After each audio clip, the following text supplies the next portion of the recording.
3 मासूम बच्चे घर से हुए थे लापता। 2 मासूम बच्चों का मिला तालाब में शव, तो एक को ढूंढने में जुटी फायर ब्रिगेड की टीम और पुलिस जवान।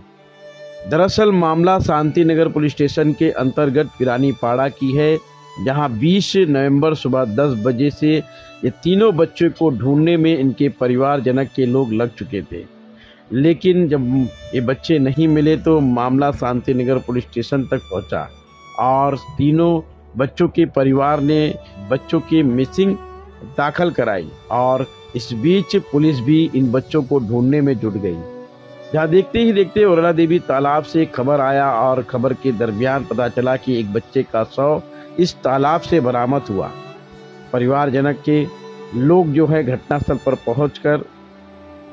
शव की जो है वहां पर पुष्टि की और पता चला कि इन तीनों बच्चों में से एक बच्चे का शव बरामद हुआ। फिर कुछ घंटों के बाद एक बच्चे का शव और इसी तालाब से बरामद हुआ, जहां दोनों बच्चों के शव को भिवंडी के स्वर्गीय इंदिरा गांधी अस्पताल पोस्टमार्टम के लिए भेज दिया गया। ऐसे में मृतक के परिवारों में मातम का माहौल छा गया।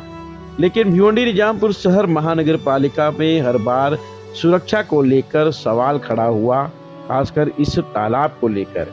बात की जाए तो यह तालाब नहीं, मौत का तालाब धीरे धीरे बनता हुआ दिखाई दे रहा है। आए दिन यहाँ पर जो है लोगों के शव बरामद हो रहे हैं, सुरक्षा को लेकर सवाल खड़े हो रहे हैं, लेकिन महानगर पालिका जो है कुंभकर्ण की नींद सोती हुई दिखाई दे रही है। दरअसल आपको बता दें कि इस तालाब को लेकर भिवंडी के पूर्व जो आमदार थे, जो खासदार थे, उन्होंने भी बड़े बड़े दावे किए, लेकिन इस तालाब की सुरक्षा को लेकर किसी प्रकार का ठोस कदम नहीं उठाया गया, जिसके कारण आज फिर से 2 मासूम बच्चों की इस तालाब में डूबने से जान चली गई और एक को ढूंढने में फायर ब्रिगेड की टीम और पुलिस जवान जुटे हुए हैं। मामला शांति नगर पुलिस स्टेशन के अंतर्गत पिरानीपाड़ा की है, जहां पर 11 वर्ष से लेकर 13 वर्ष के जो 3 मासूम घर से लापता हुए थे, जिनमें से 2 लोगों का शव बरामद हुआ और दोनों शव को भिवंडी के स्वर्गीय इंदिरा गांधी अस्पताल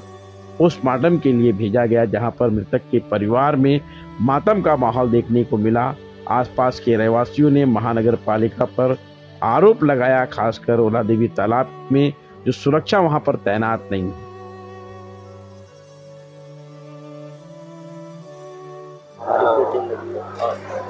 मतलब भाई ये बताइए कि आज जो हादसा हुआ है 3 बच्चों के साथ, वो क्या कहाँ पे हुआ है, किस तरीके का, फिर उसकी जानकारी दीजिए। देखिए, आज ये हमारे मोहल्ले की बड़े दुख की बात है कि हमारे मोहल्ले के 3 छोटे छोटे बच्चे औरला तालाब में डूब गए हैं। शायद 2 बच्चे की तो बॉडी अभी तक मिल गई है, लेकिन तो कल दोपहर में ये तीनों बच्चे जो है ना, जैसे उसके पिताजी ने बताया कि उसके बाल काटने के लिए उन्होंने 50 रुपया दिया बच्चों को, जाके बाल कटा के वो बच्चे की बॉडी मैंने देखा, बाल भी कटाया और कटाने के बाद शायद वो तीनों बच्चे औरला तालाब नहाने चले गए। तो जिसमें से कल इलेक्शन का दिन था तो काफ़ी अफरा तफरी थी, कोई इतना ध्यान दिया नहीं, लेकिन जब शाम होते होते उन लोगों को बच्चे नहीं दिखे तो उन लोगों ने Shanti Nagar police station missing की कंप्लेन तीनों बच्चों की और उसके बाद आज शाम में 5 बजे, रात बीत गई, दिन बीत गया, शाम को 5 बजे एक बच्चे की बॉडी गुलाम मुस्तफ़ा की ऊपर आई और किसी ने देखा और देखने के बाद फिर हमारे फायर ब्रिगेड के लोग गए और पुलिस आई और उस बच्चे की बॉडी निकालने के बाद फिर हमारे तफज्जुल भाई ने मुझे 5 बजे फ़ोन किया। मैं तुरंत IGM पे आया। आने के बाद मैंने बच्चे का पंचनामा हुआ, पोस्टमार्टम हुआ, उस बच्चे की बॉडी हमने घर भिजवा दिया और भिजवाने के बाद मैंने फायर ब्रिगेड के जो राजेश पवार साहब जो चीफ़ है, मैंने उनको फ़ोन किया कि सर एक बच्चा नहीं है, उसमें 3 बच्चे डूबे हैं। तो उन्होंने कहा कि साहब मुझे मालूम नहीं था, एक ही बच्चे की रिपोर्ट थी, नहीं मिला, तुम तुरंत गाड़ी भेजो। उन्होंने फायर ब्रिगेड की पूरी टीम तुरंत भेजी और भेजने के बाद हमारे मोहल्ले के सभी हमारे दोस्त साथी सब थे और हम जाने के बाद फिर हमने दूसरी बॉडी भी औरला तालाब से मुझे मिली और हम तीसरी बॉडी को फिर हमारे बच्चे लोग और फायर ब्रिगेड की टीम पूरी ढूंढी और तीसरा बच्चा अभी तक ऊपर नहीं आया है। जो तीसरा बच्चा नहीं मिला है उसका नाम क्या है, और जो तीनों बच्चों का नाम बताइए, जो मिल गया है उनका और जो नहीं मिला उनका। अभी जो पहली बॉडी मिली है उसका गुलाम मुस्तफ़ा नाम है, और तीसरे का साहिल क्या नाम है, एक का साहिल नाम है और एक उसको गुलशेर बोलते हैं क्योंकि अभी एक तो मिला नहीं, हो सकता दिलदार। तो अभी हमने हमारे फायर ब्रिगेड की टीम से हमने बात की, उन लोग बोले काफ़ी ढूंढने के बाद बोलते साहब इतने टाइम नहीं समझ में आ रहा है, तो हम सुबह पूरी टीम लगाएंगे और इंशाल्लाह उम्मीद है कि वो बच्चा मिल जाएगा। और तो इसमें आपको क्या लगता है, हादसा है या कोई मतलब किसी साजिश का शिकार हो गया? नहीं, इसके पहले भी कई बार बच्चे नहाने वहाँ जाते हैं, और बड़े दुर्भाग्यपूर्ण की बात है कि हमारी महानगर पालिका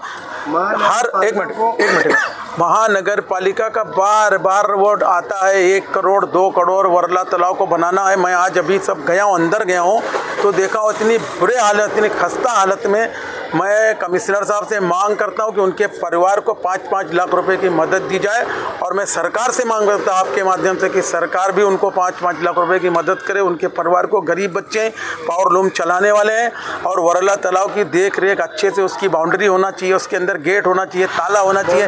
ये महानगर पालिका का कैसा इंतजाम है, बार बार तो उसका आता है, टेंडर आता है, उसका स्टेटमेंट बनता है, लेकिन वहाँ तो 0 बटा सन्नाटा है।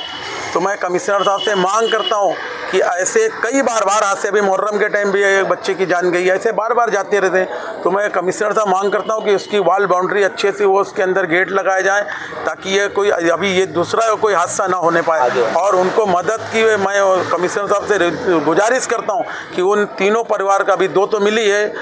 अभी तीसरे की अभी पता नहीं है कि वो अंदर है कि बाहर है, लेकिन 2 के मिलने के बाद तीसरा भी अंदर लापता है। तो जो अभी हो चुका है उनकी एक मदद करें। हम कमिश्नर साहब को पत्र देंगे, मांग करेंगे, क्योंकि बोर्ड है नहीं, हम हाउस के अंदर बात कर नहीं सकते हैं। और मैं सरकार से भी मांग करता हूं कि उन गरीब परिवारों की मदद करें।